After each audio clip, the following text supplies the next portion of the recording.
to hear a few thoughts on an interesting topic. Do ETs have religion?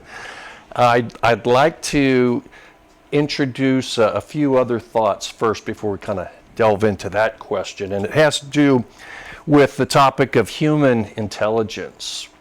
So human intelligence is the inherent capacity for understanding and expression. So we learn something and we communicate it. And there's really several different types of human intelligence, and we usually think about it on the intellectual side. That's how we classically say, oh, that's an intelligent person. But there's other types of intelligence as well: social, emotional, musical. Wish I had that. I definitely don't. Let's see, is this thing? Yeah, artistic. Wish I had that one too. Linguistic, physical intelligence, and how about spiritual intelligence? All right. So let's take a look at a few examples of each of these. Intellectual intelligence, the capacity for processing abstract concepts. Types of people who fit into those categories, scientists, mathematicians, entrepreneurs, attorneys, and hey, maybe this guy, Leonardo, might be kind of a good representation of intellectual intelligence, among other things, right? Social intelligence, the capacity for interpersonal communication and group harmony.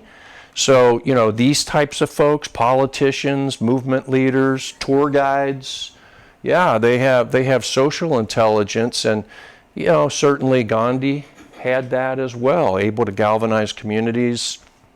Emotional intelligence, the capacity for empathy and appropriate emotional response. So, mothers, nurses, social workers, they all have the high emotional intelligence. On the musical intelligence, capacity for communication through musical language, certainly a language here. So, composers, lyricists, conductors, Mozart, it just excelled at this type of intelligence. Amazing. What would we do on our planet without this type of intelligence? Artistic intelligence, the capacity to bring thoughts and ideas into beautiful form, not just in form, but beautiful form. The painters, architects, gardeners, engineers, there's different types of artistic expression. Norman Rockwell, we don't hear his name much anymore, but even as a boy, I really enjoyed his type of art. It was so real and so vibrant. Linguistic intelligence, again, one I wish I had. I really admire people who can speak many different languages. So different types of people: multilinguists and poets, authors, comedians, evangelists. All right, Garrison Keillor really represents this type of intelligence. Let's see here. Physical intelligence, capacity for coordination of body movement. So we think of dancers, martial artists, skateboarders. I mean, think about the amazing things that certain people can do with their bodies, and that's Baryshnikov there, of course, beautiful. Again, even as a boy, just watching some of those TV specials that featured him doing ballet. Oh my gosh, amazing. Spiritual intelligence, capacity for awareness and comprehension of unseen reality with a big R. Okay, so we might think of, prophets and saints, mystics, shamans, and religious folk. Okay, religious folk, that means all of us, really, who care to investigate religion and spirit itself. All right, lots of different types of intelligence. This one, I think, gets neglected, or it largely is unrecognized by so many. In fact, the reason I went through this whole exercise here starting out were some observations that we can make here. And the first is that, frequently people are very competent in one, maybe a few of these types of intelligence, but very incompetent in other types of intelligence. this kind of bouncing around a little bit here. The second observation, the greater intelligence of any type, the greater the temptation toward pride and arrogance. Now, why did I kind of go through this whole thing? It's because, look, I am a scientist myself. It's my academic training. It's how I feed my family in this. I'm definitely a show me the data type of person. But what I've been dismayed to find over a career of 40 years in the sciences is how many scientists have their own dogmatic positions. That, in fact, they may not even look at all the data anymore, and oftentimes will have this type of pride and arrogance, and have that bearing toward others who have the spiritual intelligence. And so it always amazes me when people don't even have a desire to want to know the Creator. That just flabbergasts me, and I've never been able to figure it out. How could people who are so clearly intellectually intelligent seemingly have no impulse at all to want to know reality? And the question I would always kind of come up with is, when people consider, and I'll just stick with the science crowd, okay, when you look at how did things come about to such a high degree of order, do you think you created yourself? Do we think we created ourselves? Did we endow ourselves with our own minds? Clearly no. Can we not be humble enough to recognize that there's something greater there that has endowed us, and thankfully so, and that we can even wonder about that. So to me, that's part of why I wanted to introduce this here. I don't understand the atheist mind. I just don't. Without thinking of it in this way, that there is a lesser capacity on the spiritual intelligence, type of intelligence there. That's the only way I can kind of deal with that myself. Because to me, it's just so obvious in looking around, how did these things grow from a seed to a big, beautiful, bushy plant that's going to bloom at a certain point in the year and do it repeatedly, through its lifetime. And that's how it's going to have more of itself come about. How did that happen? By itself? Did it create itself? Well, I would say no, obviously it did not. So anyway, these are kind of the way I want to start this out. Now I want to get to why I'm even doing this, all right? And it may not be so obvious, but we have some red flags in our society. I'm really concerned about the censorship of discussion that's been going on in our culture. There's so many difficult but very important topics that need to be discussed openly. We have an obsession in our culture, social media, and the decline of civility. Soaring addictions of all kinds. Very, very challenging. Increasing moral relativism and anti-religion sentiments.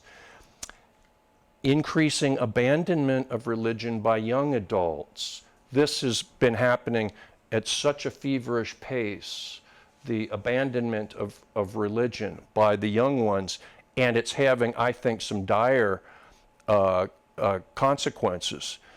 The youth despair about the future, and this is something that I know in my mentoring to young men, which is something that I do when I can. There's a real challenge here. We have a whole generation that I believe is very, very vulnerable because they feel no meaning. They feel hopeless. And technology is not the answer to this. I'm an inventor of technology. I'm interested in technology, but this is not where it lies. It lies in that, I believe, in that spiritual intelligence realm. This is the reason why I put this presentation together. It's kind of part of my big question approach toward how can the youth get interested in investigating the origins, history, and destiny of life itself. And so I put this together, and I think you'll kind of get a chance to see what my approach is. So let's look at the definition of religion itself. These are some common definitions. The belief in and worship of a superhuman controlling power, especially a personal god or gods, a particular system of faith or worship, or a pursuit or interest to which we might ascribe supreme importance. All right, so these are all things you can find in a dictionary, but I thought about this and it wasn't satisfying to me, and I thought, well, I think, let's see, boy, this is a clicker. I think this is a better definition of religion. The personal and individualized embrace of knowledge and effort directed toward understanding and successfully navigating reality with a big R. Okay? So religion is deeply personal and it's deeply individual. And it requires a seeking of knowledge and an application of effort. It doesn't just happen by itself. We can't be lazy about this pursuit, or it has really no substance to it. But the goal really is to understand and to successfully navigate a universe that we really don't know much about, but that is vast and it's wonderful, and there's so much there to touch and taste and experience. I've always been hungry for answers to these questions, and I bet most of you are as well. What is the origin of the universe and life? What's the history of this planet and of our civilization? What's our destiny as well? And you'll see these things again: origin, history, and destiny. Those are three really key topics. Who or what is God? What's our relationship to the divine? What happens when we die? Is Earth humanity alone in the universe? Conventional science, religion, and philosophy don't adequately address these questions. You know, they are incomplete, inconsistent, and incoherent. I came myself from a very devout Catholic family, and I tremendously appreciate what is true and beautiful and good about Catholicism, because much of it is. But it does not satisfy my questions here.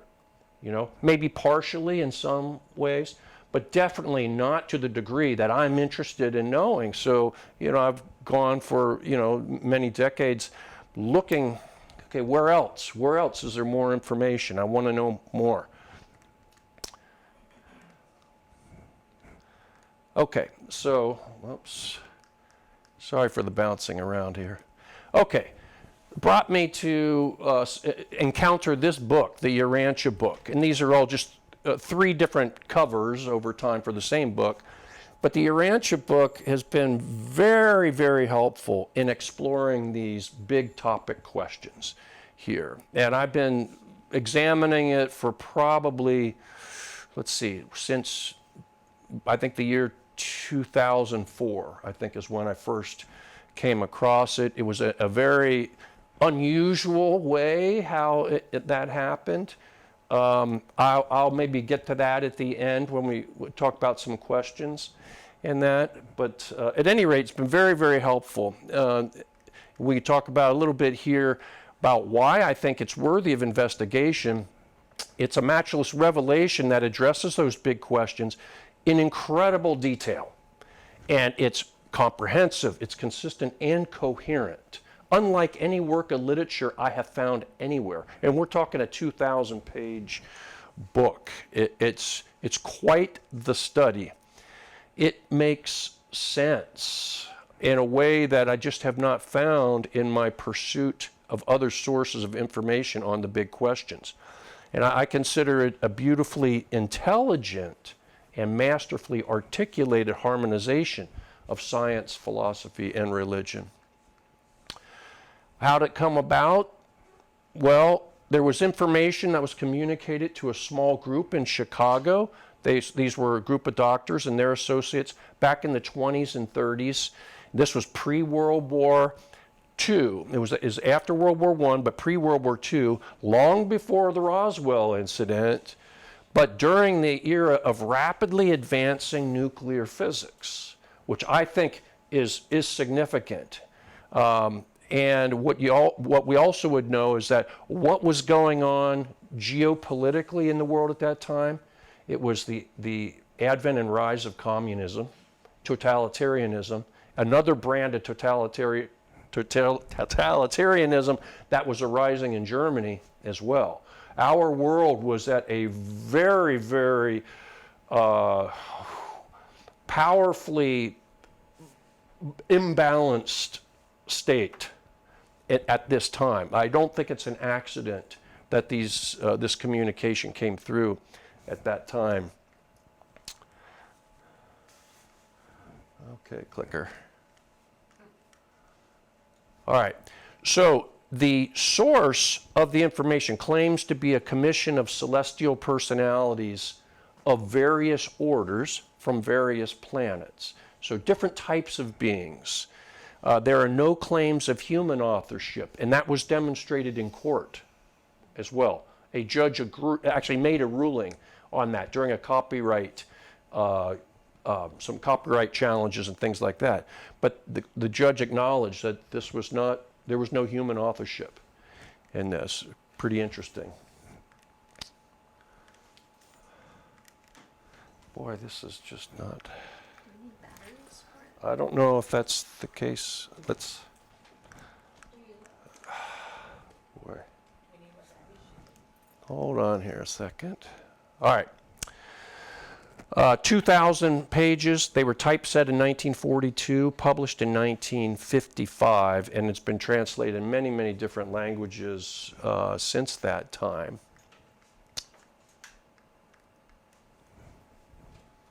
Is there a way? Okay, I think maybe it's just my fat thumbs. So we'll try a different way here. All right, the mission and purpose of the Urantia information. The mission was to deliver the fifth epical revelation to our planet. I wonder what that means, the fifth epical revelation. Well, we'll see here. The first purpose was to correct errors in human understandings of origins, history, and destiny. Next was to present an enlarged concept of God and our relationship to the divine. Next was to prepare our planetary civilization for further advancement and alignment with a divine plan of progressive evolution. And it's, I've tested these kind of in my own way to see if it has been consistent with its purpose. And I would say yes. I think it is definitely consistent with those purposes. This is a big challenge here, this correcting errors in human understandings, because this is where you come up against dogmas of various kinds. It may be dogmatic positions that various religions hold about what is true and sacred in history. It may be science dogmas as well about what is the nature and the mechanism of creation itself. And now we're talking the cosmology of things. How do planets form? All the lots of detail about things like that.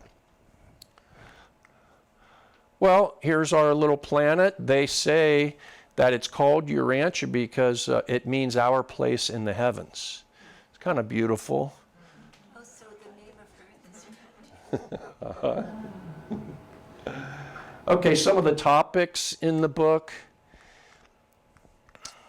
The nature of God and the divine plan, humanity's relationship to deity, origins, history, and destiny of the universe and our planet and our species. Origin, nature, and purpose of various orders of celestial beings, including angels and humans on other inhabited planets. Why there is evil and how rebellion has impacted the lives of beings on our planet and on neighboring inhabited planets. The untold stories of Adam and Eve and Melchizedek and their missions. The untold story of Jesus of Nazareth, his mission and purpose.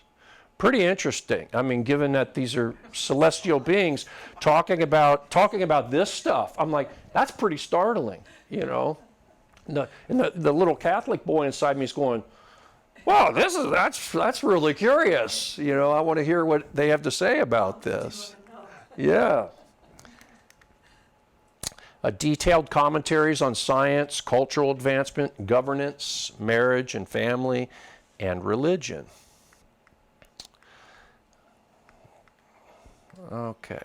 Well, let's start peeling back some different topics within that. And let's start with the concept of God. Okay, some aspects of God. Okay, the uncaused cause, self-aware and self-willed deity.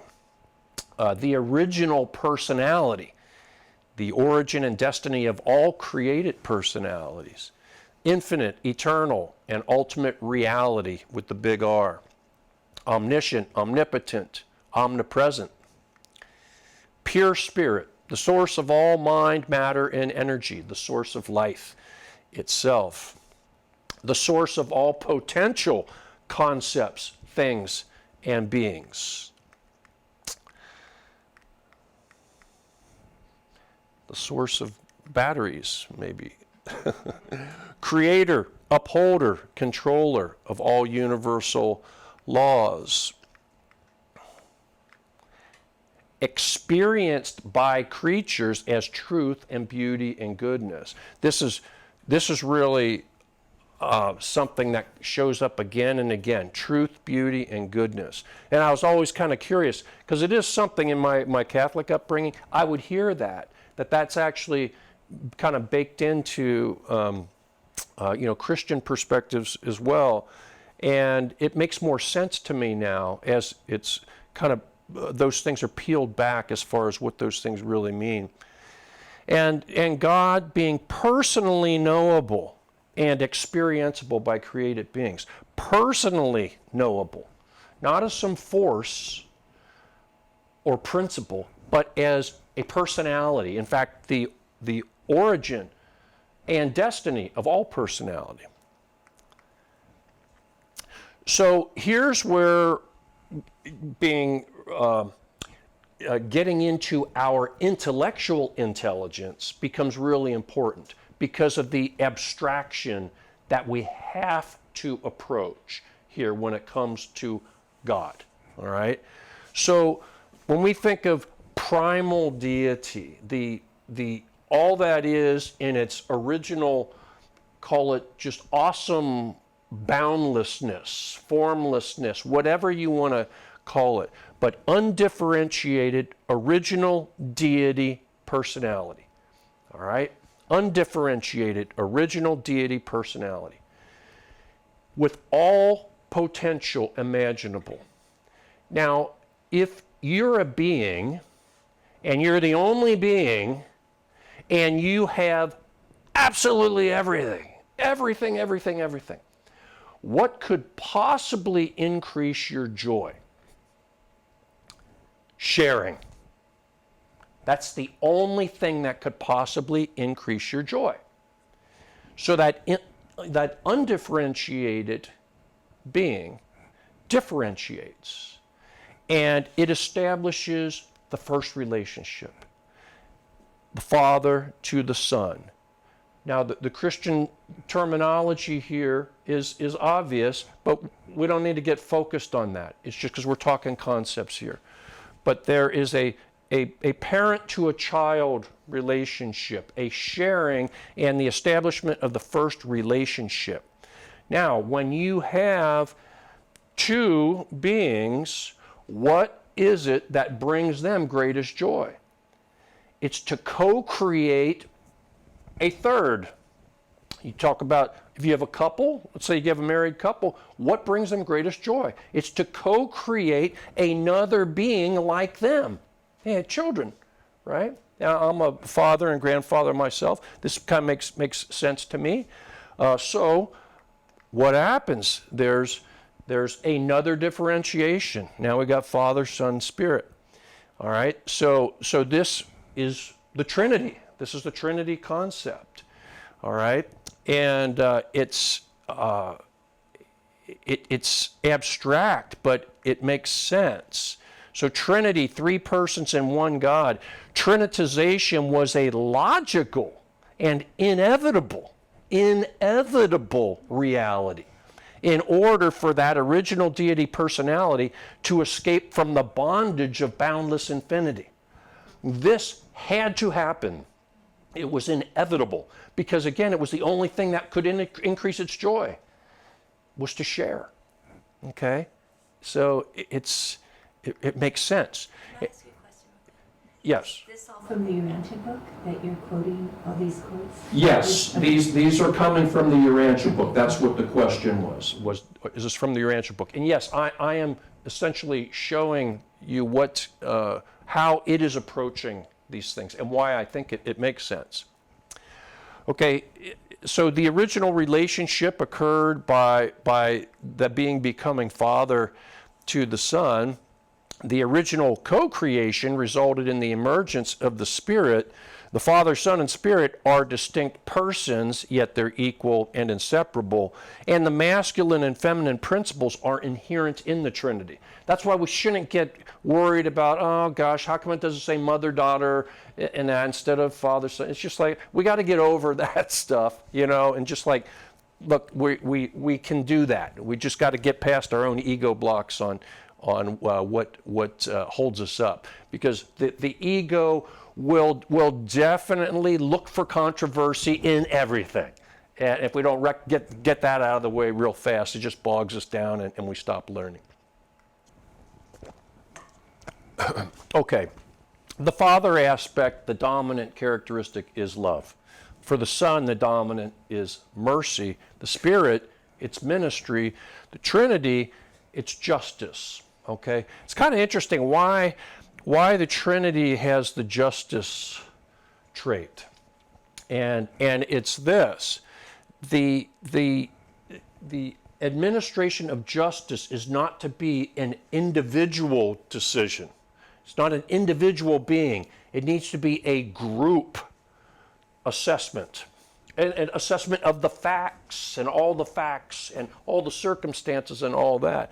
It's a group, and that is reflected in society as well. We don't have just a judge who, is judge, jury, and executioner. We have groups who assess what the justice system is about. That's why we have juries. Okay? All right, next. So divine justice is fairness tempered by love and mercy. So these other attributes are brought into that. Now that differentiates divine justice from human justice, because generally we may not be so concerned about the love and mercy part of it, right? But we do desire fairness for sure. Now the neat thing about the divine justice is there is no escape from the actual facts, because all is known on all levels, spiritual, mindal, physical, and there are witnesses, unseen to us perhaps, but there are witnesses. Nothing escapes the notice, and we'll even go into how does that even come about. Okay, so this is how God stays in touch. The Father alone bestows personality to all free will beings and maintains contact with the beings through what's called his personality circuit. The Son is the source of the spiritual energy that animates all beings and maintains contact through what's called the spirit circuit. And the Spirit is the source of all mind and maintains contact with all universe intelligence through his mind circuit. And in those circuits are the inherent mechanism of the omniscience and omnipresence of God throughout creation. So I love the terminology circuit, because it suggests that things are looped in, all right? And they're instantaneous. So we think of electrical circuits pretty much like, click on the light and the light goes on, right? And can do that from a long distance. It's very fast and pretty much instantaneous. When we go back and think about that whole Trinity diagram, and we look at it as these interlocking circles, we could see there's 7 different domains that represent the possibilities for either solitary or coordinate expressions of personality. All right? So, just let's go to the next slide here. So, go on. So the significance of 7. Trinity has potential for 7 different solitary or coordinate deity personality expressions. So there's the Father, the Son, Spirit, Father, Son, Father, Spirit, Son, Spirit, Father, Son, Spirit. And this is becomes really important because these show up and manifest variously throughout creation, those differences. The Urantia Book talks about what's called God the Sevenfold, and that deity manifests on these 7 successive layers of approach to and from us.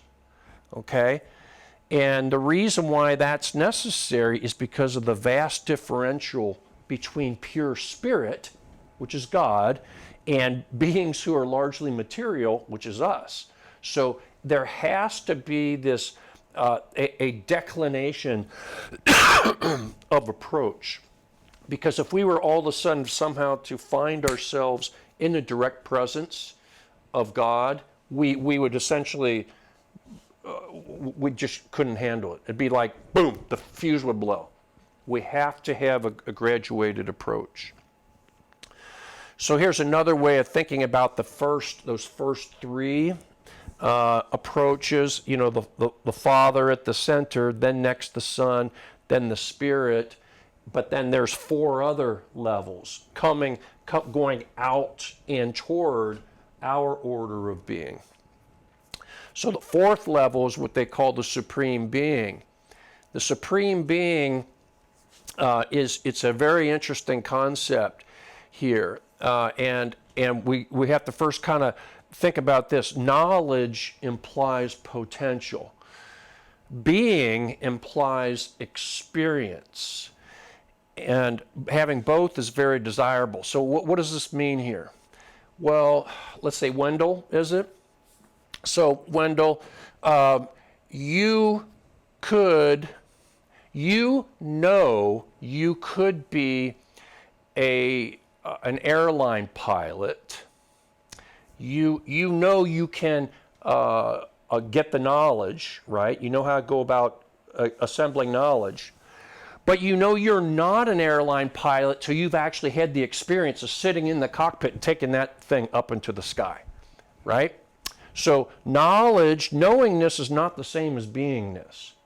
But when you have both of them, now there's that experiential aspect that gave context and made it much richer.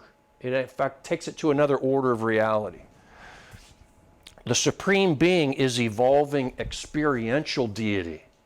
It's not just God has all knowledge and potential, but this aspect of the divine, the Supreme Being, actually experiences and evolves, and does this by focalizing all of the experience of all other universe beings into itself. So we are the experiencers. So God gives life to us and experiences life through us. So there is that relationship of dependence. It's not just us dependent on the Creator, but the Creator is dependent on the created in order to fully experience the magnificence of creation. It's really beautiful. The 5th level of approach toward our order of being, it's called the 7 Master Spirits. These are the planners and overseers of 7 evolutionary time-space, what they call super universes, and we'll go into that in a little bit. But these are actually, now we're actually talking about creations in space, planets, stars, things like that. Each of these 7 master spirits presides over one of those 7 huge areas of the created universe, and each of them impart unique qualities. our super universe that this planet inhabits is considered the seventh and most recent of those super aggregations of galaxies. The sixth approach toward us is called the Ancients of Days. The Ancients of Days are triune administrators of each of these seven super universes. There's a total of 21 of them. So 7 times 3 is the 21. These were the first created beings in all creation. Okay, so they are called Ancients of Days. They supposedly are the first entries on the registry of on the registry of created beings. They're the first entry in there. It's kind of an interesting way of thinking about it. And they reside on a massive capital sphere, a giant planet of sorts, that's at the center of their respective super universe. The last level, the seventh level of approach, is by what's called the Creator Sons and Creative Mother Spirits. The Creator Sons and Creative Mother Spirits, they are the co-creators and co-rulers of 700,000 time, space, what they call local universes of stars, planets, and beings.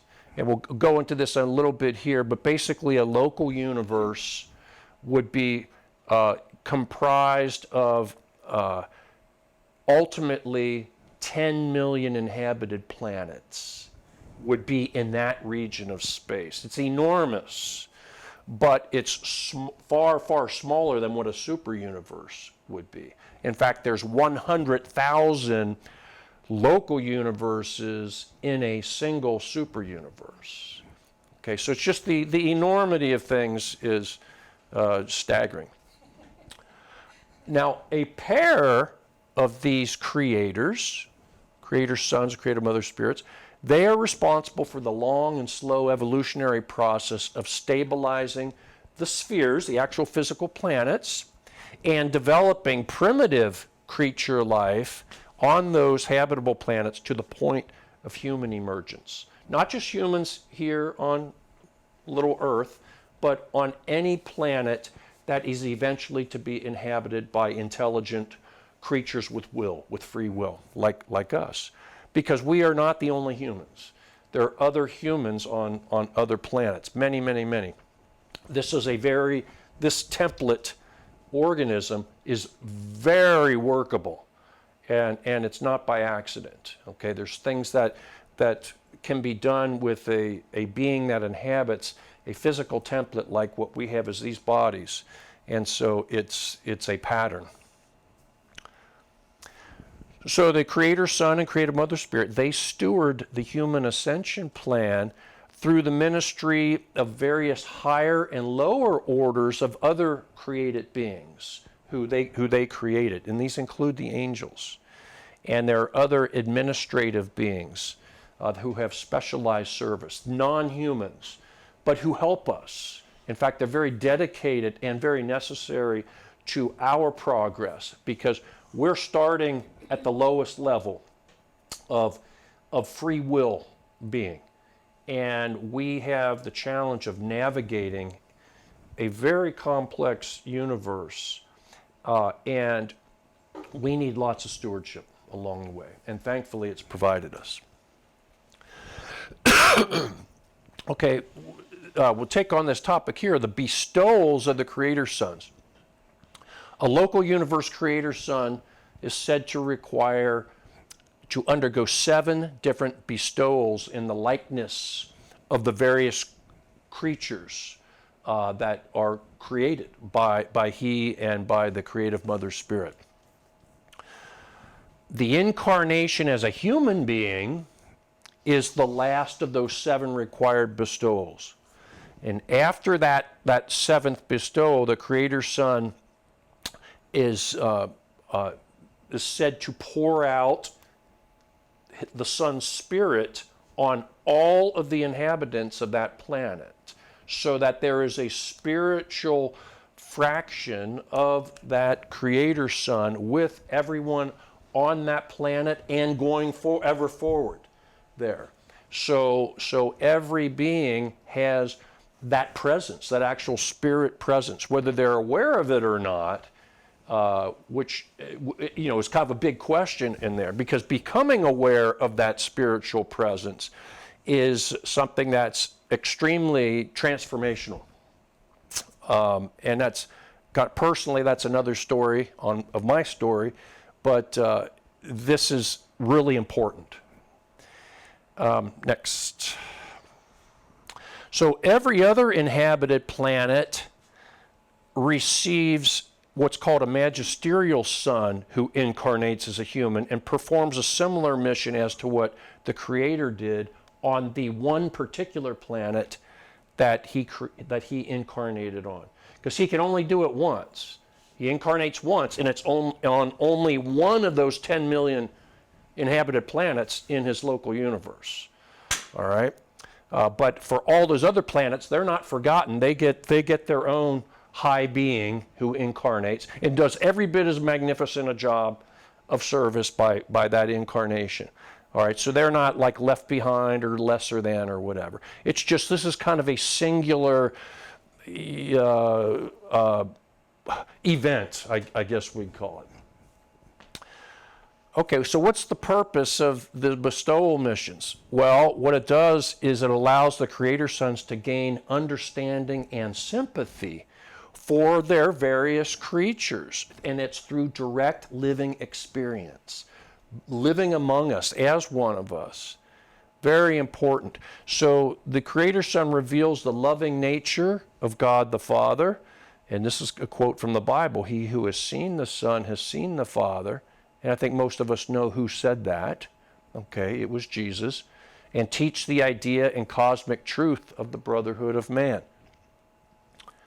By completing those 7 bestowal missions, the last of which was incarnation as a human being, the Creator Son acquires sovereignty over the local universe of his own creation, including the power to deal summarily with rebellion should it occur anywhere in his local universe. And it's a whole nother topic, this topic of rebellion. Has it occurred? The Urantia Book says yes, it has most definitely occurred in our own local universe, and that it's happened 3 times. They give scant detail of what happened the first 2 times, but give a lot of detail on what happened the third and most recent time. And the circumstances of that rebellion continue to reverberate on this planet and some other nearby planets. Okay, next topic, Big Bang. Okay. All right, the central universe has we're going to like start at creation and work our way out. We're going to start at the center, the original address, let's call it that. Okay, so the central universe has what is called the Paradise Center, which was created by the Father. It's the geographic center of all creation. It's the abode of the Trinity, and it's the source and center of all energy, matter, and physical gravity. And it exists outside of space and time and has no motion at all. It's the only motionless actual place anywhere in the whole cosmos, and it's at the very center. It is existential and eternal. It has always existed. Okay? Paradise consists of a huge central aisle, if you will. It's described as kind of an ellipse of sorts, and it's encircled by 3 circuits of 7 planets each. And these are considered the special worlds of the Father, Son, and Spirit. And this is an artist's representation of, what they call the nuclear Isle of Light, okay, the center. And then you've got these 3 different rings of special worlds, 7 each, so total 21. Then next, outside of the Paradise Center is what they call Havona. And they say Havona was created by the Trinity, and it's comprised of 7 concentric circuits of massive planets, a total of 1 billion of those, and they orbit the paradise central isle. Havona is the first time-space creation, but it's always existed. That's part of the thing. We got to kind of get our heads around it. The Urantia Book uses eternity, infinity, time, timelessness, recognizing that we have such a paucity of language, and we're really challenged whenever we think about things eternal, because we are finite. So they try to use examples and things like that to say, okay, we have to make compromises here, but this is what we're telling you. It's always existed. So just get past it, all right? And then we'll just kind of move out from there. Now, these 1 billion spheres are perfect, and they use that word a lot, perfect. And they're like, you have no idea what perfect is. If you were to behold one of these spheres, the glory and grandeur of these things, it's just incomprehensible to our order of being. And again, it's why we could never experience it in one direct jump. We would just be so overwhelmed it would just short circuit us. All right, so we have to approach it in gradations over kind of a long, very intentional and well-stewarded journey of adventure and discovery. But these spheres also contain perfect created beings of all types, including our own order, human order. So there are perfect humans that have always lived there in Havona, and they are the pattern beings. So for every type of creature of every imaginable kind, the perfect pattern for that already exists. It's already been not just in the mind of God, but actually is existential, all right? And then one day we will get to meet these perfect human beings, and they will benefit from having encountered us.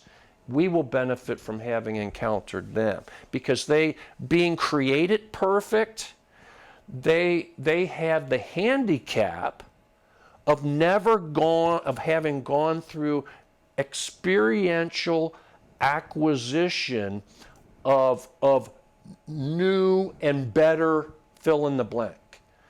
They've had no experiential acquirement of a perfecting trait of any kind. And they are sad about it. They're kind of like sad about that in a way. We got to do that. We got to climb up through the muck. But when we see them, we're like, oh my gosh, they're so glorious and perfect. And oh my God, and we had to go through what?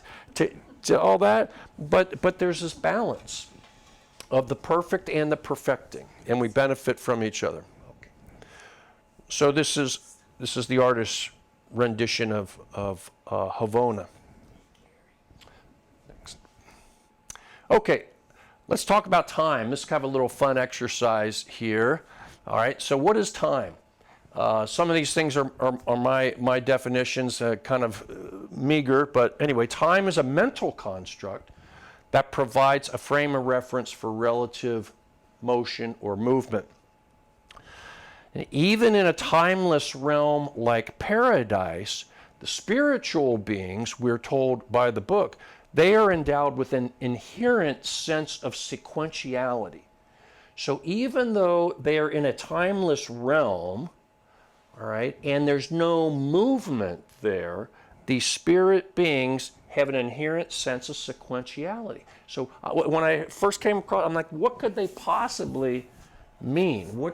How could that be demonstrated as an example? So are there CDs here? Yeah. I'm gonna just grab a CD. Are there any that are open? Just give me one that's already opened.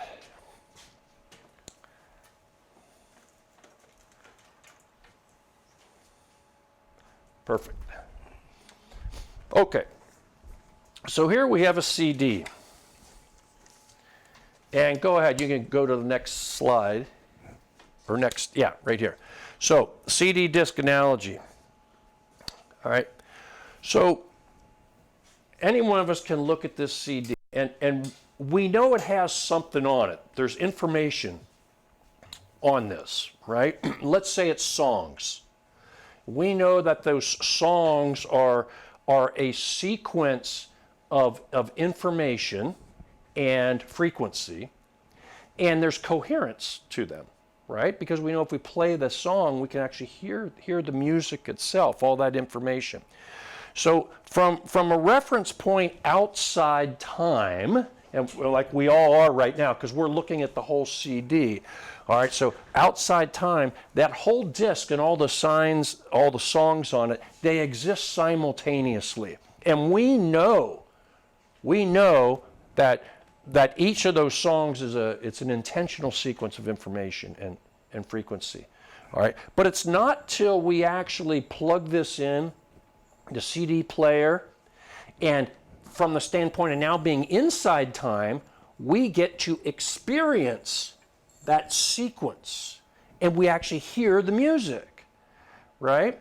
So from the standpoint of these beings on paradise, they're kind of can be observing mentally or whatever everything in all of creation from this perspective. They see the CD, they know what's there, all right? It's not till you get out of the paradise timeless realm going into the time-space realms, now you get to actually experience what's on here. Does that make any sense to you? That's such a good analogy. Oh, Love that okay. analogy. All right, that was worth it. This. Yeah. Did you make that up or is it? Yes. Great analogy. Yay. All right. Thank you. Next one here. All right, the 7 time-space super-universes. All right, so these 7 super-universes I referred to earlier, these orbit the central creation. So you had paradise, you had Havona, and now you got these 7 super-universes. And each of those is an enormous aggregation of galaxies. And they include approximately 1 trillion inhabited planets in each of those super universes. And inhabited means that they have beings of our order, free will creatures that can know God. All right? Now, for every one inhabited planet, there might be hundreds of other planets that have other orders of life that are lower than free will. There might be the high mammals, let's say, all the way down to bacterial life. All right, so, inhabited planet specifically by the book's definition, it means the beings of the human order. Okay, surrounding those 7 super universes are 4 vast, uninhabited outer space levels. This is what the James Webb Space Telescope is peering at. It's peering at small fractions of those vast outer space levels, uninhabited areas of the cosmos, okay? In fact, the vast majority of the created cosmos, the vast majority of that is not inhabited by any type of life at all. That is a yet to occur adventure. And guess who gets to participate in that? All right, it says we do. In fact, it's a big part of what's to come for us. Okay, so this is another rendering of that. So there's the nuclear Isle of Light of Paradise. These are the 7 super universes around that, and then these are the 4 outer space levels here. So again, the super universes are all in here.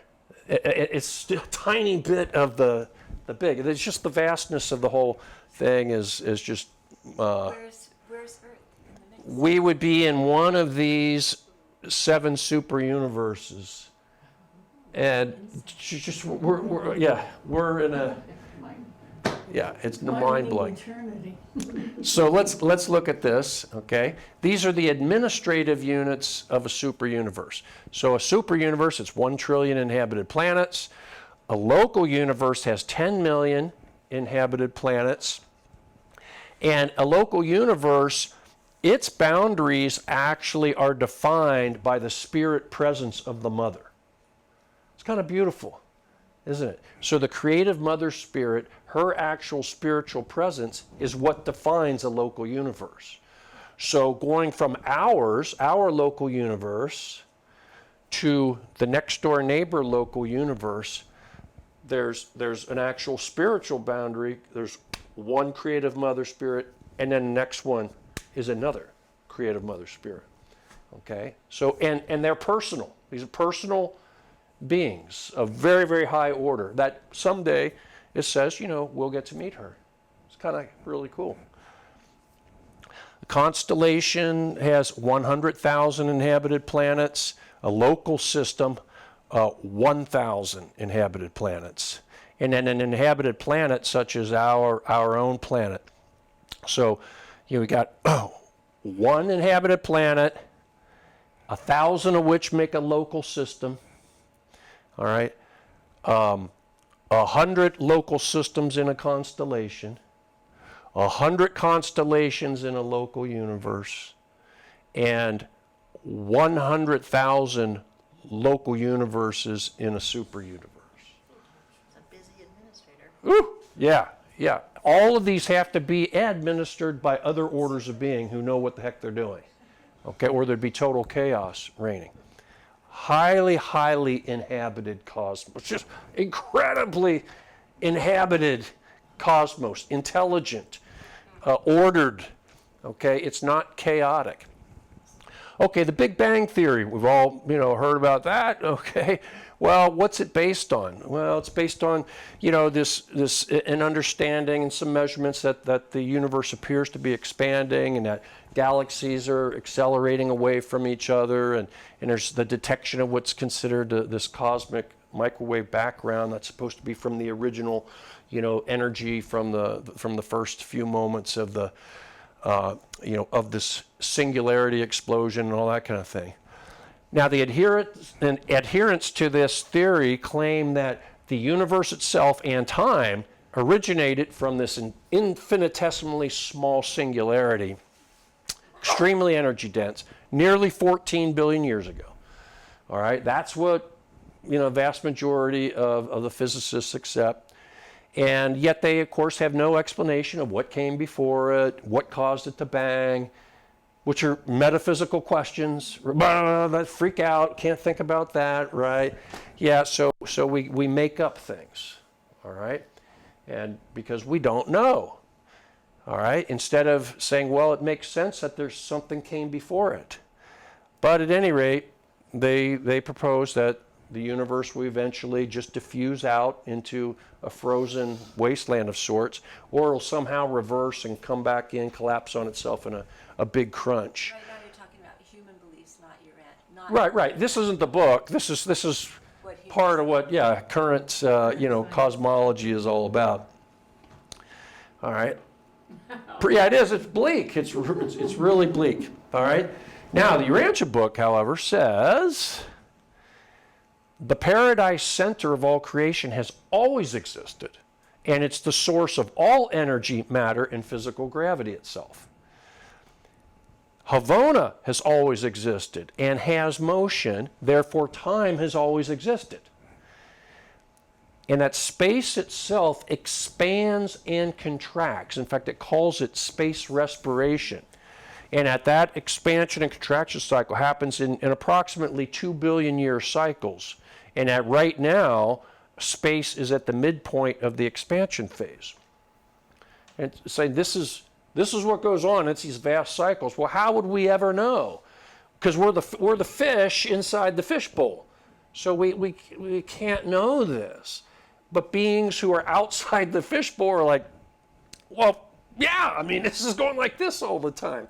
Now, here's what's something that's really interesting: is fairly recently, some of the leading cosmologists and astrophysicists have abandoned the Big Bang Theory. In fact, now one of them in particular has been promoting what he's calling the Big Bounce theory. The Big Bounce. His name is Paul Steinhardt. He's the Albert Einstein endowed professor at Princeton. All right, well, I mean, he's like top of the class in that realm of science, all right? But he's like, no, just Big Bang just doesn't cut. It's falling apart. It's not holding up. And that's just like, oh my gosh, the dogmas are fraying, and it causes panic among all them because, careers are made in science. Careers are made by dogma and getting funding to keep reinforcing the dogma. That's how whole careers are made. And to suddenly let go and investigate other ways that are threatening to one's career, it's the biggest ego challenge that any scientist has to deal with. So, and I'm compassionate to that. However, I'm also like, you know what? You got to now decide, are you really a scientist or not? Because a real scientist has to stand up and say, I am required to continue to look at all the data. I can't hold my pet, just can't have pet theories and then just, close my eyes because it's going to threaten my grant funding. Just sorry. That's then called something else, but it's not called a scientist anymore. All right, so I'm very sympathetic to that, but it's hard. It's hard because we all have families to provide for. We do all have egos, and we have ego identities that we stake in things that we've done over our life, including, decades of work and establishing ourselves as whatever, or an expert in this and that or whatever. Yeah, it's part of our condition. So, yeah. All right, so that was the bye-bye Big Bang. Next topic here. Intelligent design or evolution. Ooh. Okay, next. Okay, the local universe architectural spheres. This is very interesting here. What are architectural spheres? The first acts of the Creator Son and Creative Mother Spirit in the organization of their local universe, it's the construction of what they call architectural spheres.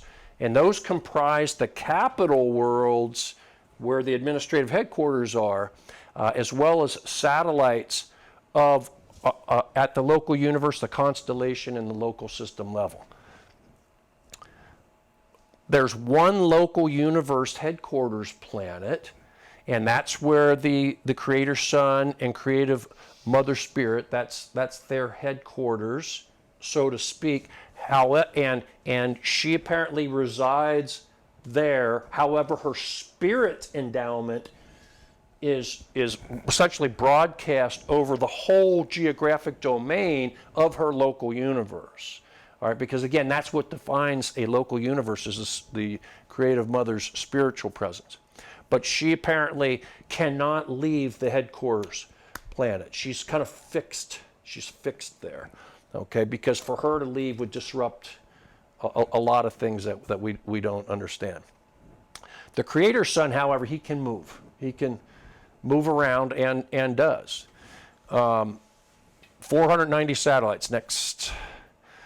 There's 100 constellation headquarters planets. Each of those was 770 of these architectural satellites. There are 10,000 local system headquarters planets, each with 56 satellites. So in a local universe, there are about 650,000 of these architectural spheres. These are planets. These are planets. These have been technologically constructed planets. And most all of these are enormous. They're at least 10 to 100 times the size of Earth. Okay, enormous. So, when you occasionally come across some of these things where it's like, you hear about, oh gosh, out in space they're detecting something that kind of looks artificial, and it's like an artificial whatever, or is the moon artificial or whatever? Well, it's not wacky, and it's not, they don't say that our moon is an artificial structure, okay, but the concept that there actually are whole planets that have been technologically constructed is valid, because apparently it happens to a high degree. Evolution itself, it's God's technique of creation in the time-space or in the time-space universes. Okay, that makes such great sense. All right, because we observe this. This has been, researched, time-tested by science itself. In fact, this was kind of the big leap forward from, the Middle Ages and, the kind of the Genesis account in the Bible of creation, the 7 days of creation, and the fiat creation of, let there be light, let there be this, and it's not like that. It actually, there's a slow evolutionary process. And, religion, if it has matured and progressed, it recognizes science as legitimate. Well, there's some who have and some who have not. Okay, so some are still kind of mired back in the Middle Ages, others have come forward. So one of the things I've appreciated about Catholicism was that it adopted the science and said, yes, we recognize that the evolutionary process is legitimate and is the way that, that creation proceeds. Okay, next. All right, we can go past that. Okay. Here's an interesting order of being called the life carriers. The life carriers are beings with the mission of implanting the genetic seeds of life on planets that have geophysically stabilized and that are destined to become inhabited by human beings. The life carriers are the stewards of the evolutionary plan of biological advancement. 10% of the inhabited planets are what are termed life modification spheres, all right, which means that the life carriers are given special prerogative for those 10% of planets where they get to manipulate the environment and the genetic coding to produce new species. All right, so that is very important regarding us because apparently Earth is one of these life modification spheres. And that makes this planet, it means we have very unique forms of life that don't exist anywhere else, and it makes us of intense interest to other extraterrestrial civilizations. They're very curious about what's going on here that's different. All right, so again, high interest in this planet. Now, that kind of makes sense. All right, we have all these reports of people, over the decades who've had, supposedly, personal encounters with ET. And one of the things they're like, well, we're curious. We're seeing, what's going on here. They might be doing tests, gathering samples and all that. What's going on Earth that's so different? All right, this kind of makes some sense. Okay. Very important. The life carriers, they are the historians of the pre-human epochs on a planet. Okay? They're immortal beings, and they have a heavy hand in implanting life and stewarding it along. All right? They know the historic record. And they're saying that, at least in the Urantia book, they have provided this history from their point of view. All right? So, it's interesting. The inhabited planets are considered inhabited once they have, once life has evolved to the human level. Okay, so it might have, it could be like there are high mammals on there, even like simian life or whatever, but they're still not considered inhabited until there's actual human beings. And let's go to the next one. We are considered evolutionary will creatures. So we're self-conscious and we have free will prerogatives, meaning we can make moral choices and we can choose to know God and to direct our will toward knowing God and becoming more like God itself. Key differentiation from higher mammals and to the human level. Now, our order of being comes in many varieties, but there are common features of this organism template. So head, 2 eyes, 2 arms, bipedal, male and female. These are This is part of the pattern, and it exists everywhere. All right. Now there are some differentiations. Some humans on some planets have one brain, two brain, or three brain. We are considered the two brain. There are those that are air breathing. There's some that are non-breathing. There are some that live on land, some that live in water, and some that actually fly. All right, so they say this isn't science fiction, this is just what it is, all right? A lot of it has to do with what the geophysical nature of those planets are. Its gravity, its distance from its star, and any number of different things on there. But they have these common things among them, which are part of the human physical type. Okay, the planetary administrator. So when on a planet, the primitive human races have evolved to a suitable physical and mental level, there is issued to that planet an order of being called a Lananandek son, who becomes the planetary administrator. All right, but it's not until there's been a certain amount of development of the primitive human races here. What that administrator does is he establishes a headquarters, a capital city of sort, and basically is the first city on the planet, and then undertakes this long-term mission of the training and cultural advancement of humanity with a lot of assistance from other beings in that. It says that this happened on our planet 500,000 years ago. It says humanity on this planet arose about 1 million years ago, the actual human being. Now, of course, there were higher orders of mammals, simians, hominids, whatever you want to call them, that lived for a long time, but they weren't actually human with free will and a spirit nature to be able to make a moral choice and pursue God until about 1 million years ago. They said there are seven races of human beings that were on the planet at this time. There was an original race, and then there were what they called six colored races.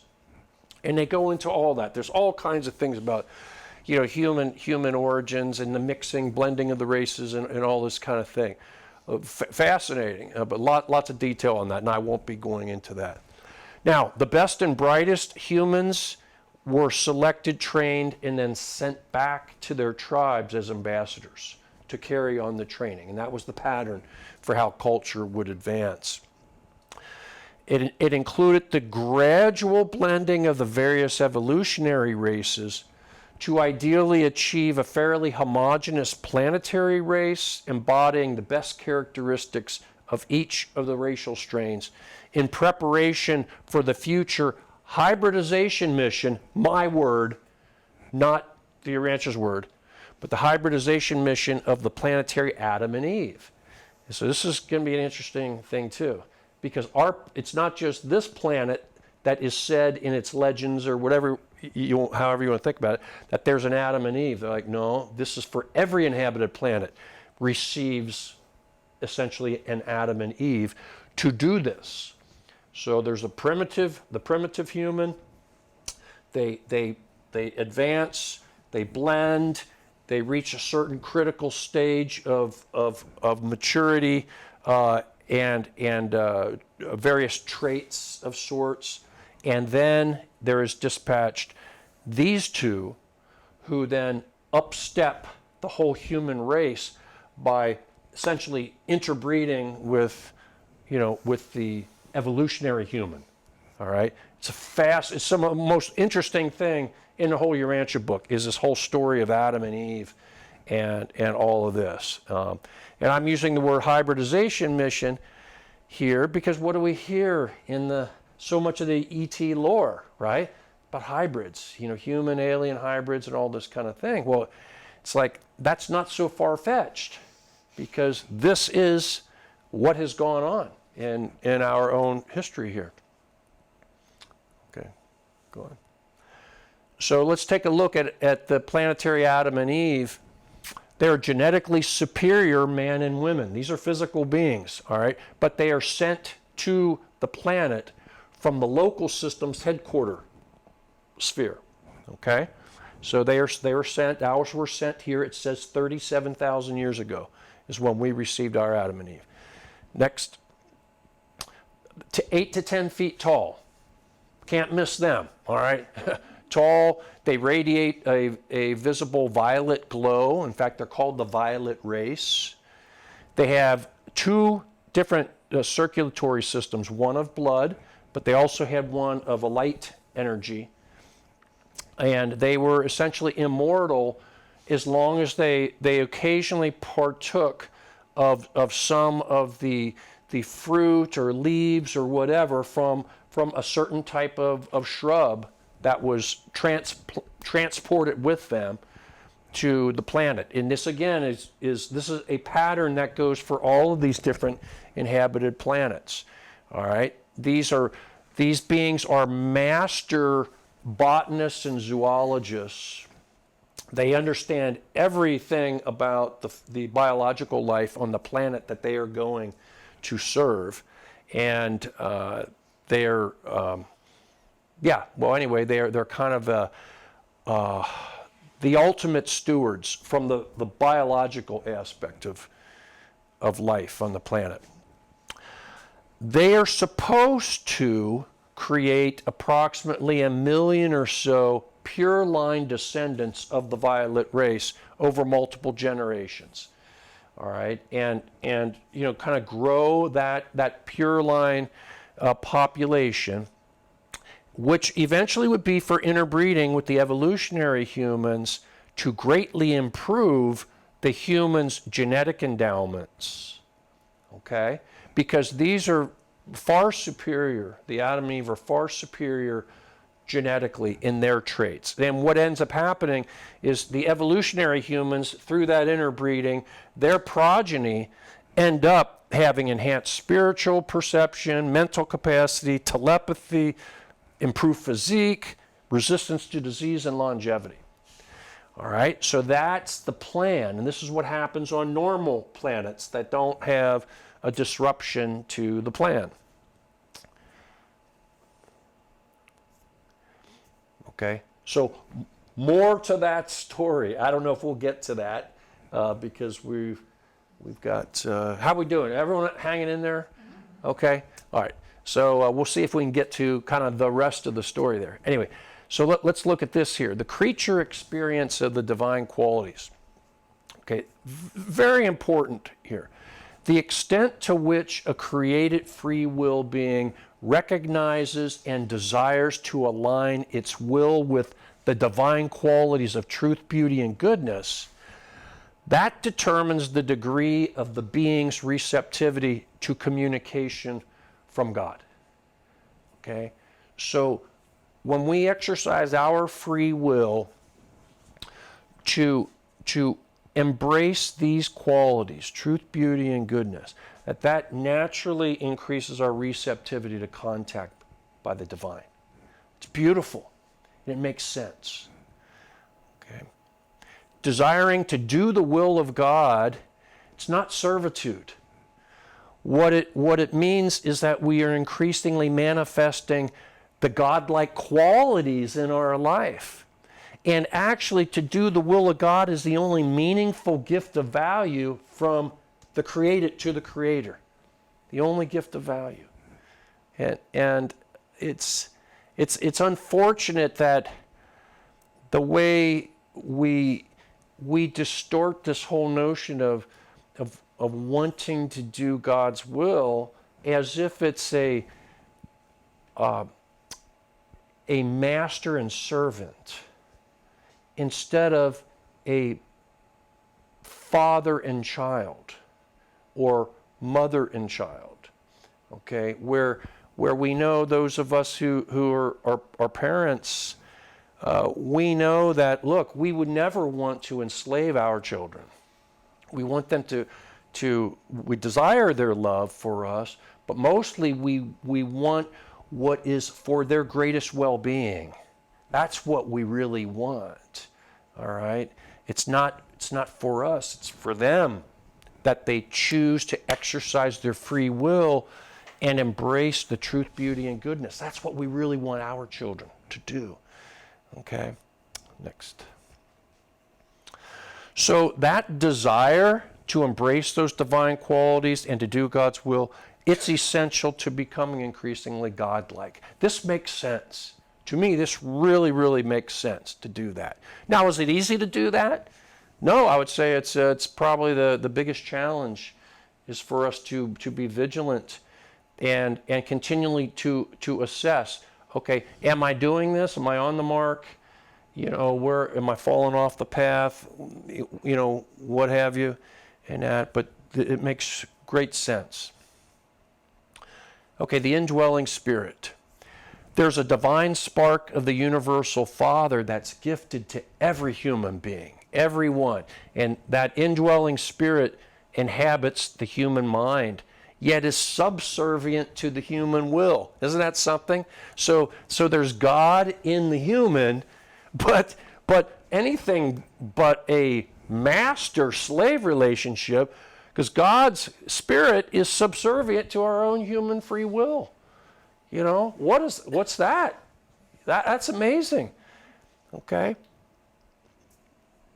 That indwelling spirit never commands or compels or coerces the human, but rather quietly and persistently leads the human toward these greater choices of truth, beauty, and goodness. You know, we've all heard this, the still small voice within. Well, we've heard, and probably many of us have different practices, prayer or meditative practices or mindfulness practices, or when we're walking in nature or whatever. You know, we're kind of tuning in. We are literally increasing our probability of conscious contact with the divine when we do this. It's not a myth. It's not an accident or a hallucination. This is real. And again, this is coming from these other beings telling us this is the way it is throughout all of creation on an inhabited planet. These are gifts given to every human being on every inhabited planet by the Father, okay, for the well-being of the children of God. It's just beautiful. The only gift of value to the Father is a sincere desire to do the divine will, to endeavor to be perfect as the Father in heaven is perfect. Because we recognize that's something Jesus said, right? Be perfect as the Father in heaven is perfect. It's not for the Father's benefit. It's for ours. It's for ours. You know? I just think that's beautiful. Okay. All right. Take a look at the soul.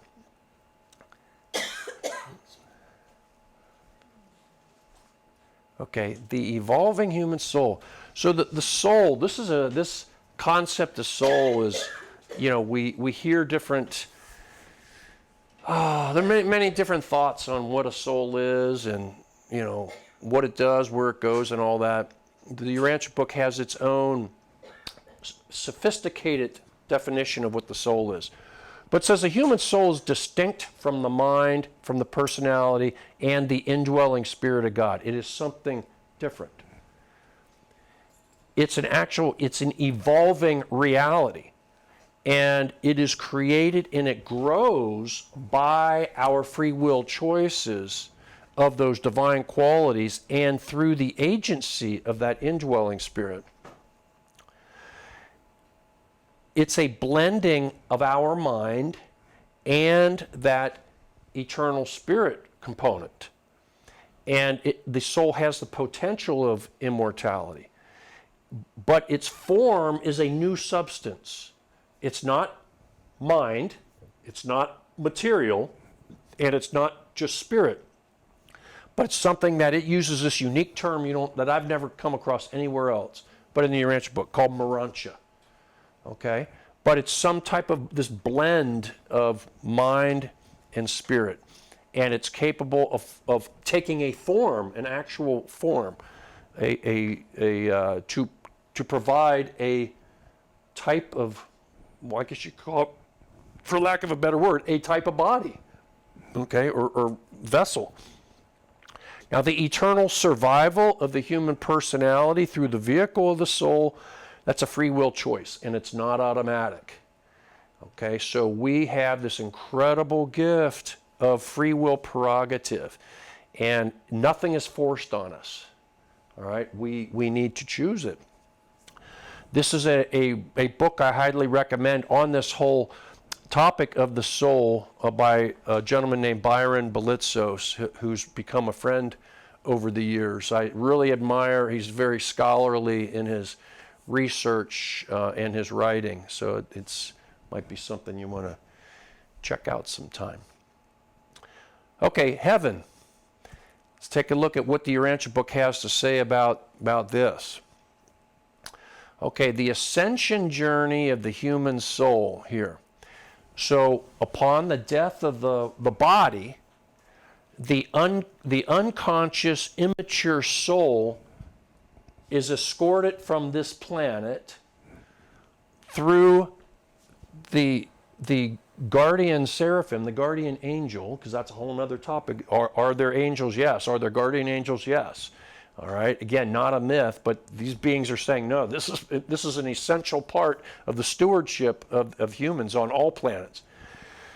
So upon the death of the body, that soul is guided to the local system training worlds where it experiences a resurrection.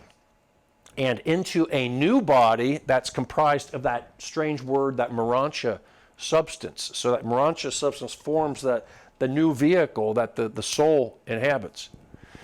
The free will choice for eternal life that we make, that results in eventual fusion between the soul and that indwelling spirit.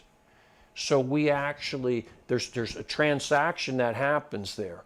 We essentially fuse with an actual part of God itself. So we actually now become, divine human, for lack of a better word. And that indwelling spirit acquires personality, a distinct and unique personality that is ours. So that's the transaction. And there's immortality.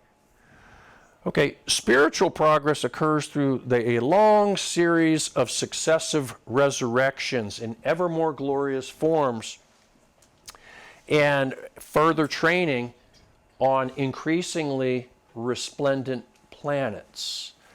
It's this gradual process of this spiral journey where we are just going from, world to world, experience, ever more wondrous things that says we just can't even imagine the grandeur of what awaits us on this journey here. And it's all very intentional. It's for very good purpose.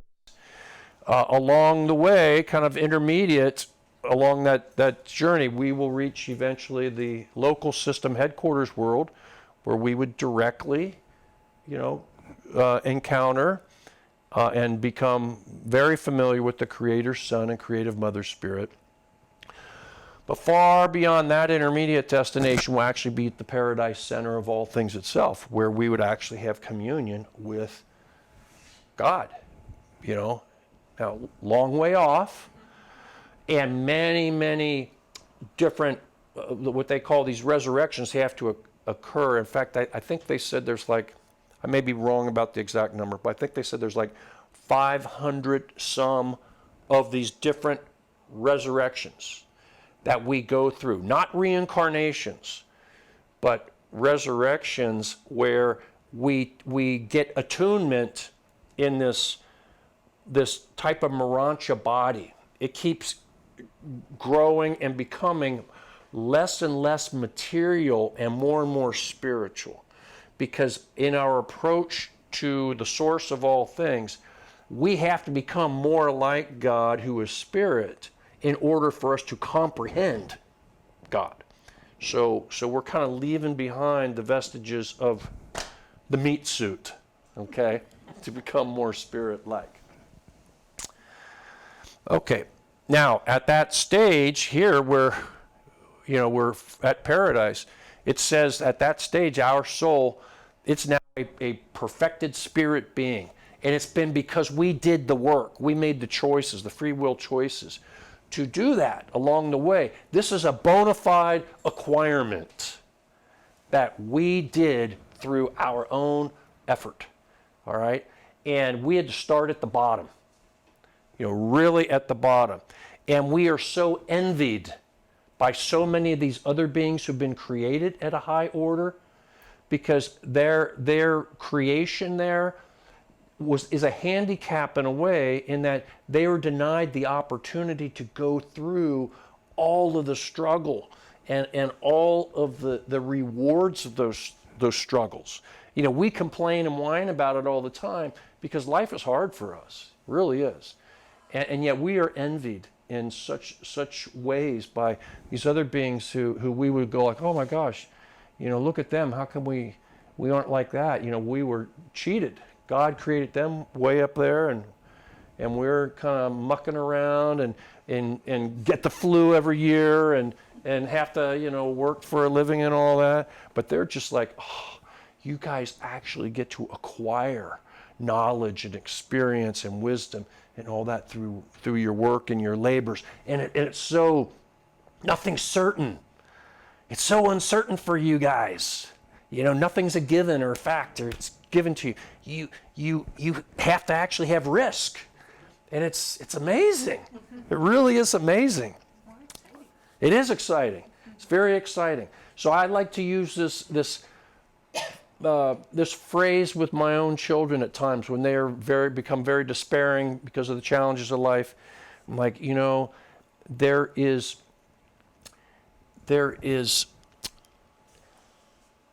there can be security in the midst of uncertainty.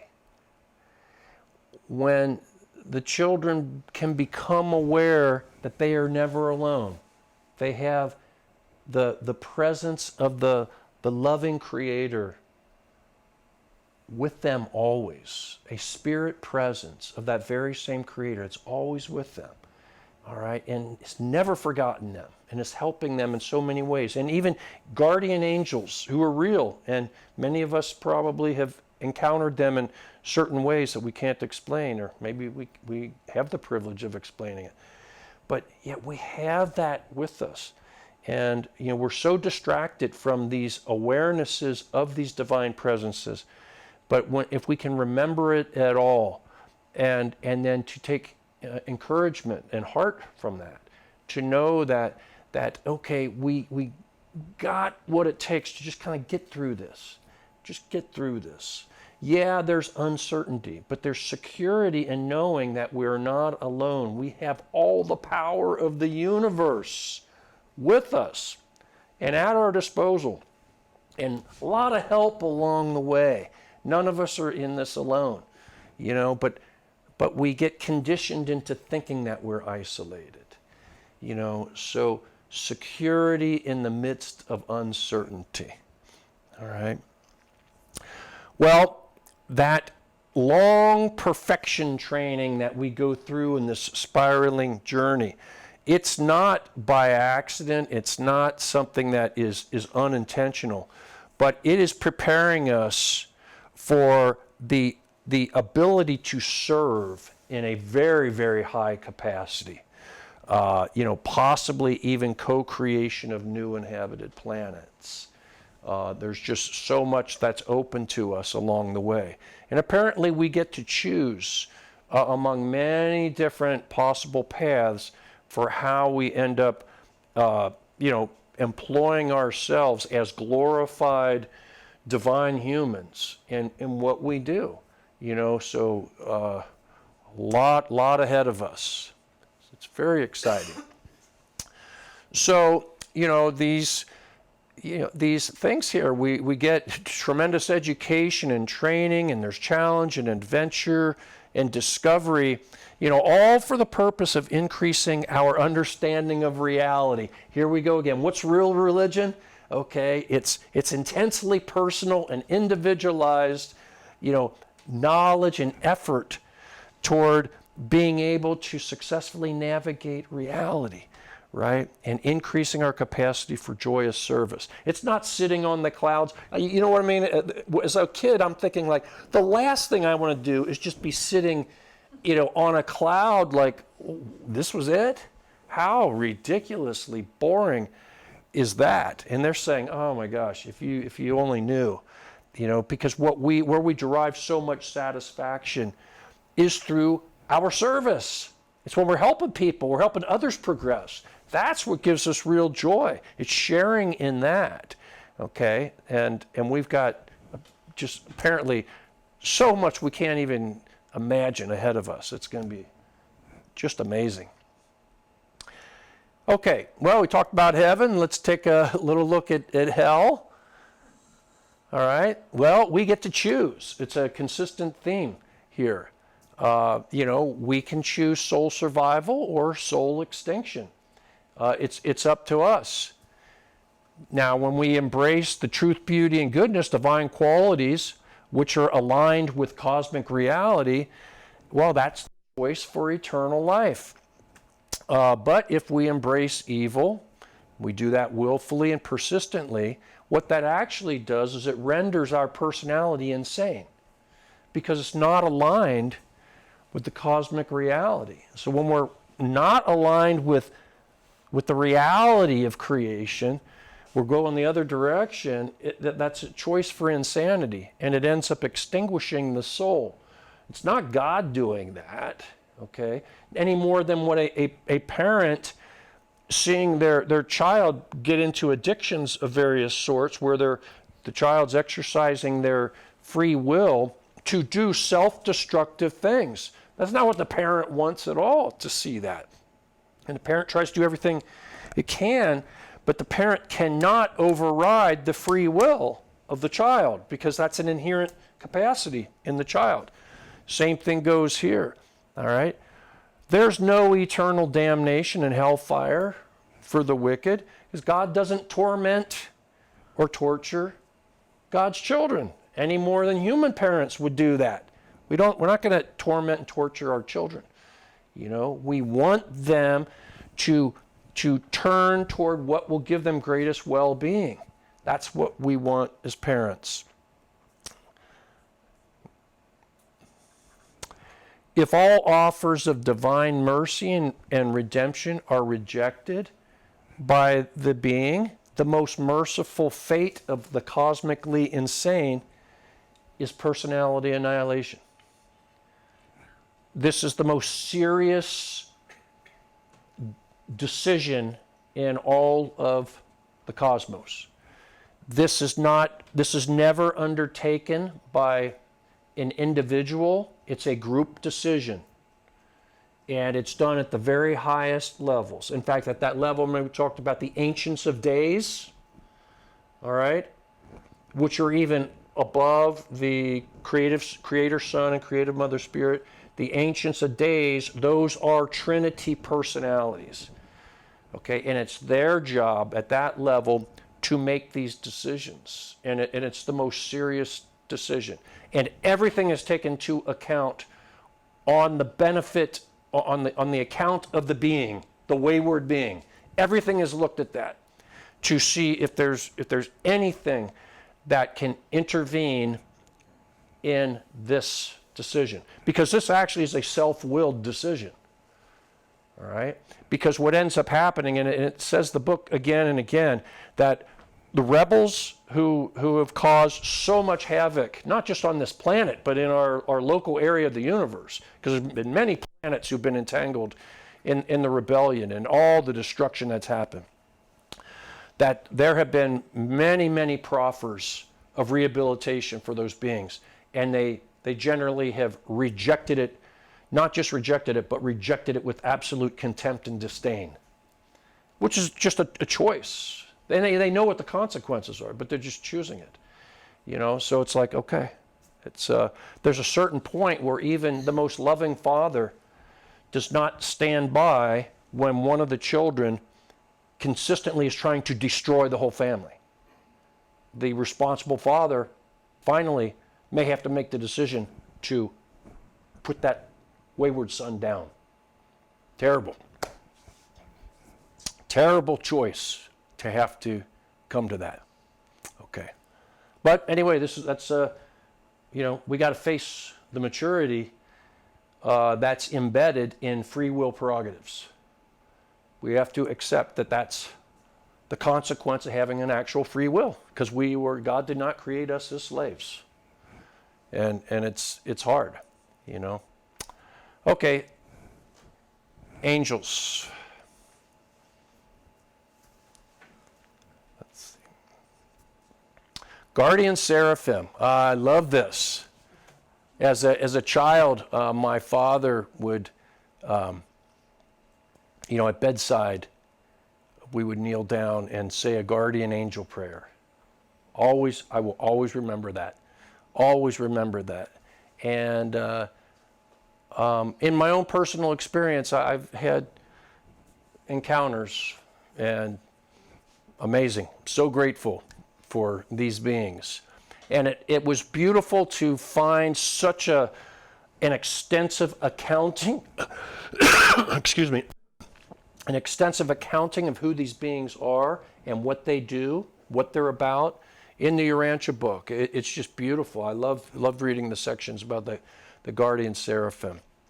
And I tell you, if it is as they describe it, boy, do we owe a debt of gratitude to these beings. Yeah, I hope they're listening now. All right. So they make a permanent record. All right. And they're always trying to enhance our spiritual perception. They coordinate all the different spiritual influences that we are encountering, and generally without our conscious perception, but they're always trying to coordinate that so we have the highest likelihood of having some type of impression that makes an impact on us. So it's a real challenge for them too, because we are so dense. And we're in the meat suit part of things. We are very dense, and then with all the distractions and all the ego things and the bombardment of everything around us, we got all these stations playing at once. So hard for us to tune in. They got a real challenge with us. All right, but they're always trying to nudge us toward prayer and toward the embrace of the divine qualities.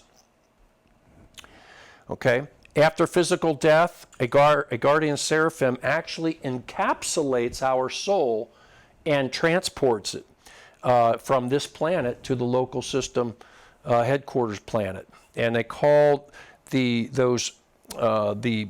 planet that we are taken to, our soul is taken to, they call it the mansion worlds, which is interesting too, because that's actually, there's a biblical reference to the mansion worlds. What it actually, the Urantia book goes into great description about what it actually is. Deep detail. It's just startling in the amount of detail that's in the book on such things. All right. And I think one of the things I came away with in studying the book for these last 20 years is so much of what's in the Bible has validity to it. So much of it. But it's just, there is not enough meat on the bone to improve our understanding of what's being said.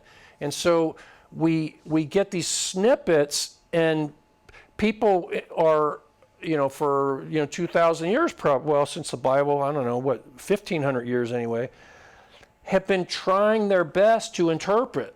And we got all these different interpretations, and it's part of, why there are so many different denominations and schisms and all this stuff, because all the interpretations and well-meaning, but, we're kind of always doing this. Everyone's got their own opinion and all that, which is well and good, but we didn't get enough of the message to really have any choice other than to just do a lot of heavy interpretation of things. So I'm really appreciative of the deep detail it does. Okay. Next. Midwares.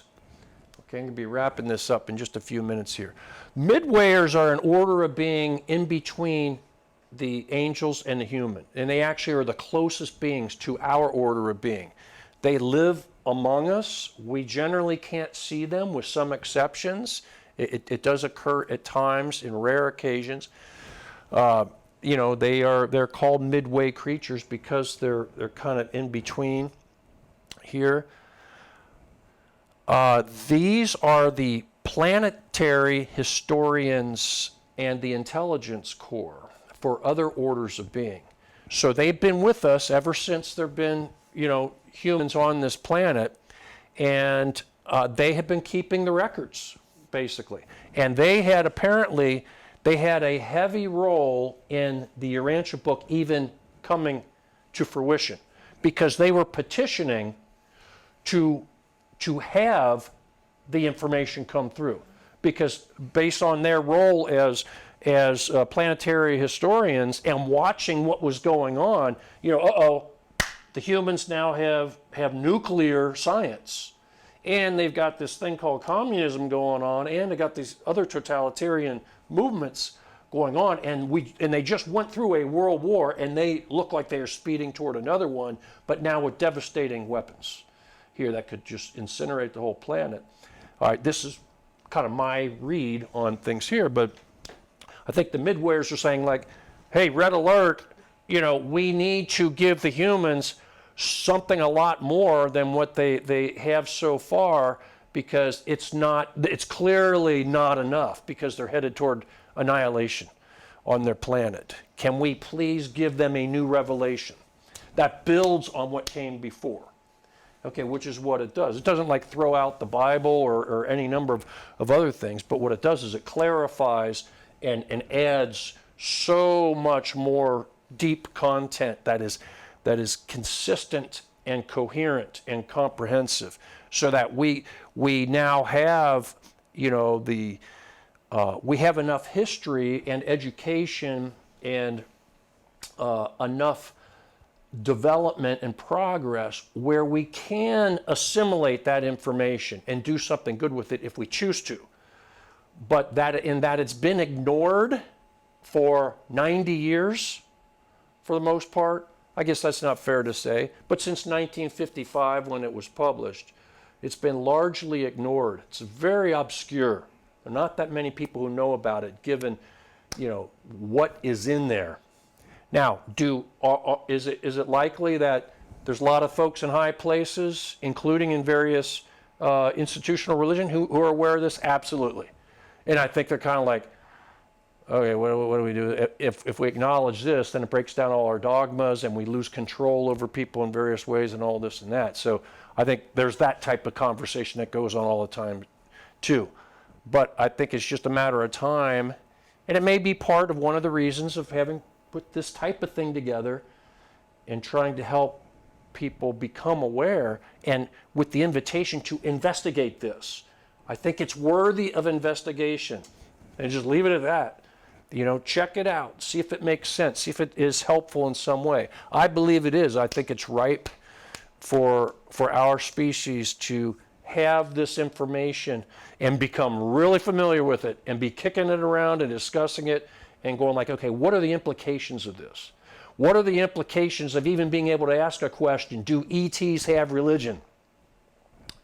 Okay?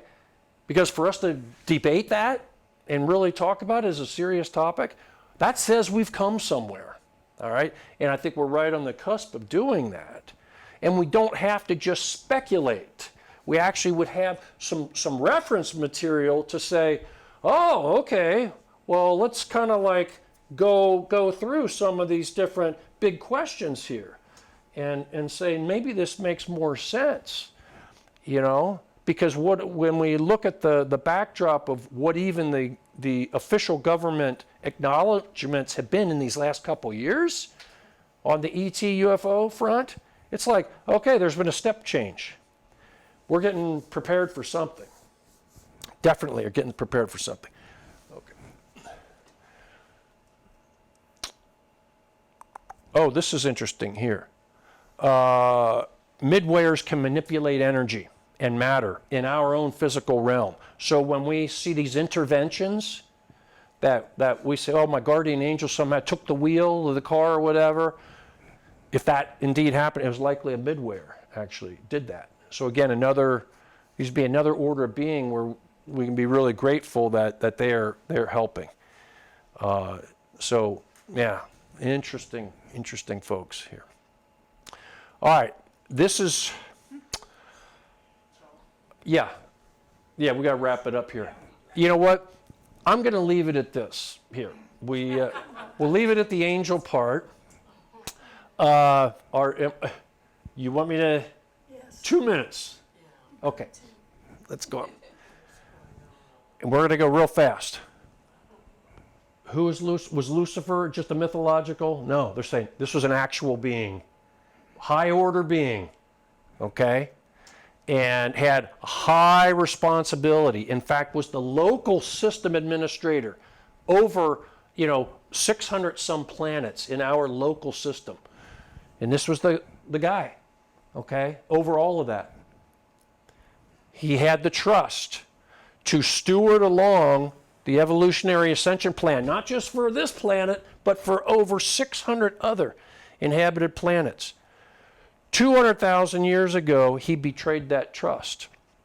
And he rebelled against the plan and had his own Declaration of Liberty, which the Urantia Book spells it out. It says, here it is. You can read it. You see what it was. What was he saying was the case. And it's like, oh my gosh, does this make sense? Does this make sense? Okay? Let's keep going here. In order to prevent the spread of the chaos that this rebellion caused, our whole local system was quarantined from normal communications between planets and between neighboring systems. Huge consequences. Next, Satan. Was this just a mythical thing? No. This is another being, not the same as Lucifer, but allied with, actually kind of the lieutenant for Lucifer, because he also was, in the part of the local administration. Okay, he embraced the rebellion as well, and his specific job was making ambassador missions to the planetary administrator beings on each of those inhabited planets, and he was trying to recruit them to the cause of the rebellion. And most of them said, like, out of here, dude. But 37 of them went into rebellion, including ours here. All right, he was trying to tempt each one of them by saying, okay, we will... in the rebellion, each of you get to be the god of your planet, basically. That was the enticement. All right, most of them said nope. 37 said, okay, that sounds good to me, including the one here on our planet. And that just totally threw, remember I said that our planetary administrator came 500,000 years ago.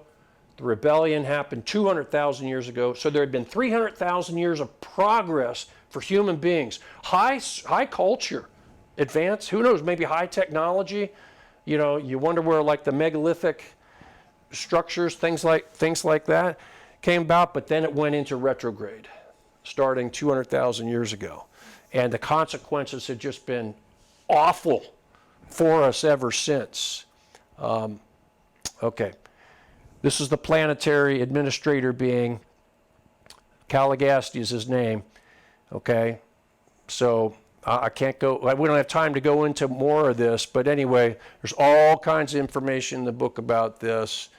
And there were angels and midwares who got caught up in this as well. They could not, it was so hard for them to believe that such a brilliant being could go into rebellion. They just like, he can't possibly be wrong. And so they were persuaded. So a lot of them got sucked into this, and with terrible consequences, not just for humans but for angels as well. All right, and some strange things happened, including the demon possession.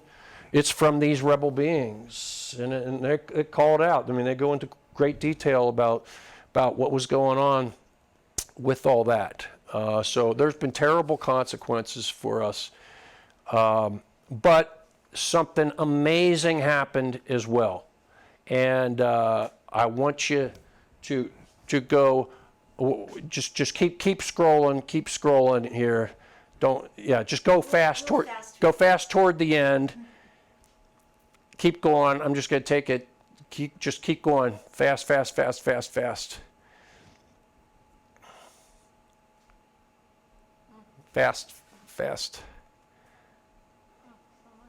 Okay. So we had the arrival of the planetary administrator, then the arrival of Adam and Eve. Adam and Eve, they defaulted on what was theirs to do because they started the interbreeding program way too early. All right, so they defaulted. That had terrible consequences. There was Melchizedek who came 4,000 years ago to try to recover some of the damage. Keep going here. Keep going.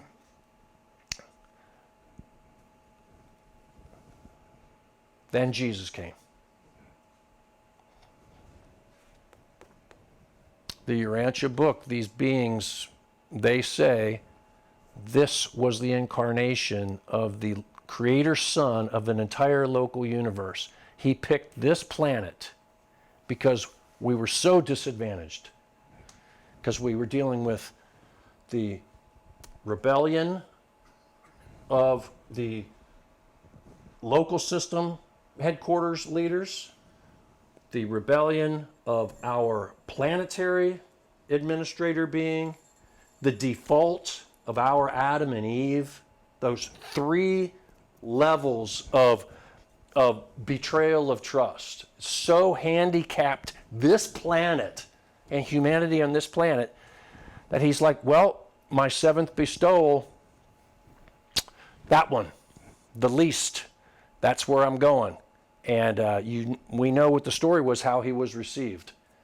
He was not received kindly. But it was very important. There were many things that happened there, but there's much that's yet to happen. But it was important. That visitation wasn't just for this planet. It was on the behalf of an entire universe of millions of inhabited planets. That's the significance of it. And it would be good when one day that discussion can be had openly. All right? And we get so caught up. Jesus is a trigger word for so many. It's so unfortunate that's the case. The beautiful thing about the Urantia Book is it's like, you have just scratched the surface of what this all means. And look at it in a more comprehensive view, you can really appreciate what this life lived on this earth as a human being and having to deal with all the challenges of being human. And imagine this. I'll leave you with this. Can you go to that image? Okay, right. This is perfect. We'll just leave it at this. This is the image of the prodigal son. And if you don't know the story, the parable of the prodigal son, it was probably Jesus' most favorite story to tell because it speaks of the love of a father for his wayward son who he didn't want to hear the son groveling in his shame and having betrayed his father's trust. He just wanted the son just to be home and just to receive what was his real inheritance. And it's like, I forgive you, it's just welcome home. I'm happy you're back home. All right. It's a beautiful, beautiful parable. And, it's one thing that I guess kind of the parting thought I would leave, it's something I always had considered, if this divine human 2,000 years ago had all of his creator prerogatives, meaning that with a thought, he could have manifest anything possible. Anything possible. Imagine the restraint, the vigilance of his own mind that he had to have to keep from willing something devastating to those who were even torturing him. Wow. you know, bleeding beads of blood, you know, in agony. I think it was more that. Having to guard his own vigilance of his own thoughts so that he did not somehow just automatically annihilate those who were torturing him. Because there's just no way I would, you know, it'd be like, boom, you're done out here. So we just don't have any appreciation, I think, for really what a being of that degree of service and love really was doing. But anyway, I think I want to wrap it up there. I know it was so much of me speaking to all of you. But, thank you so much. Thank you.